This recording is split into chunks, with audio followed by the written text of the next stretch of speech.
UFC releases the bouts for their February 1st fight night card in Riyadh, Saudi Arabia, headlined by Adesanya versus Amavov. You have Shara Bullet Magomedov versus MVP, Nurmagomedov Oliveira, Naimov Offley, McKinney Hadzovic, Grad Alexander, Abdul Wahab Pogues, Gaziev Peterson, Levitt Al Sawadi, Pavlovich versus Rosenstruik in a heavyweight contest between top 10 heavyweights. And Alascara versus Muniz, those guys are hovering just outside of the rankings at middleweight. This list didn't include the women's fight, Jasmine Jasdavicius versus Mayra Bueno Silva, so it's supposed to be on the card, but I don't know, because last time they didn't have any women's fights on the card, so I don't know if they're going to do that this time. They're supposed to have this women's fight, though. That's the official poster for the event, and tickets go on sale on January 3rd.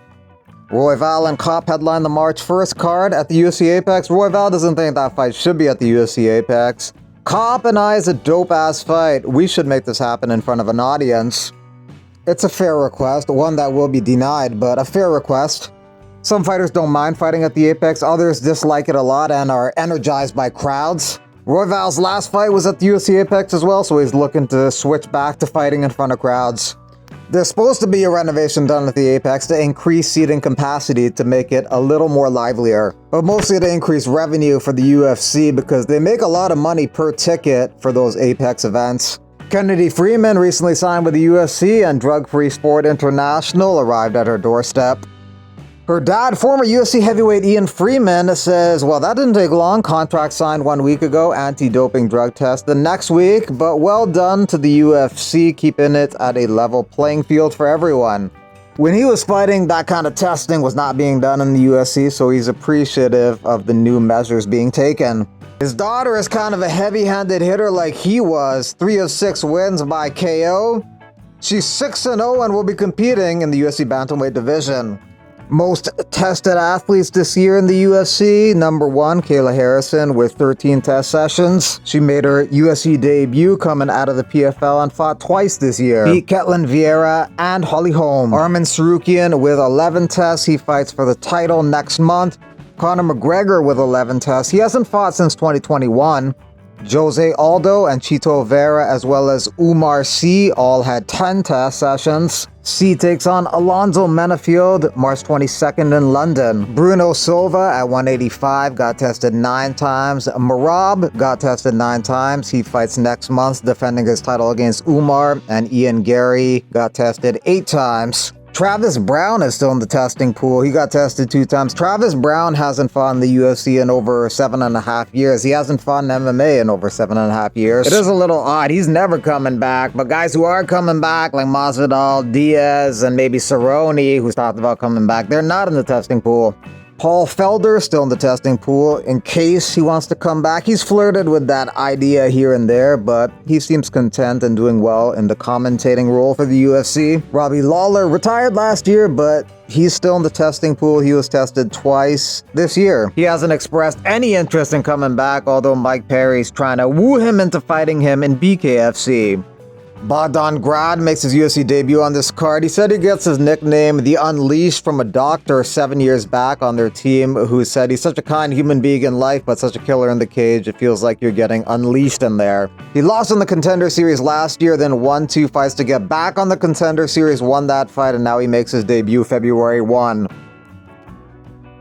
Robert Whittaker considering a move up to 205. He used to fight at welterweight. Adesanya moved up one time to fight Jan Blachowicz for the belt and he lost a decision. Something Whittaker may be undersized for 205. He says he's bigger than people think. Some of the guys he could fight: Menafield, Smith, who used to be a 185er, Gushkov, Murzakanov, Reyes, Walker, Uzdemir, Krylov, Roundtree Jr.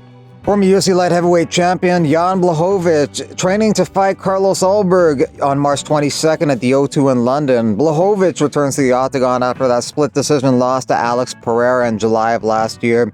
He attributes that defeat to the high altitude of Salt Lake City, Utah, and is focusing on conditioning for this upcoming bout. Ulberg's on a 7-fight win streak, most recently defeating Volkan Uzdemir by unanimous decision. He hasn't lost since his UFC debut against Nzechukwu. Blachowicz is aiming to reclaim his status in the elite of 205, and Ulberg's looking to establish himself as a new contender. UFC Seattle card confirms a couple more fights for their February 22nd show. Ketlin Vieira versus Macy Chiasson, 3-4 in the bantamweight division. Chiasson slowly moving up the ladder. If she beats Vieira, she'll be close to title contention. The only other girls ahead of her are Kayla Harrison and Raquel Pennington. Curtis Blaydes versus Rizwan Kuniev. Big opportunity for Kuniev to break into the top 5 in his UFC debut if he can get past Blaydes. Definitely not an easy fight, but huge reward if he can win. And Melsik Bagdasaryan versus Jean Silva. Silva had a great 2024. Seattle. Let's go, guys. Let's go. Let's fucking go, brother. Let's fucking Melsik Bagdasaryan. Hey, easy money. Ariel Helwani's bold prediction for the new year is that the UFC trades for Dakota Ditcheva with the PFL. Ditcheva revealed recently that the UFC tried to do that, get her through a trade, but the PFL declined the offer.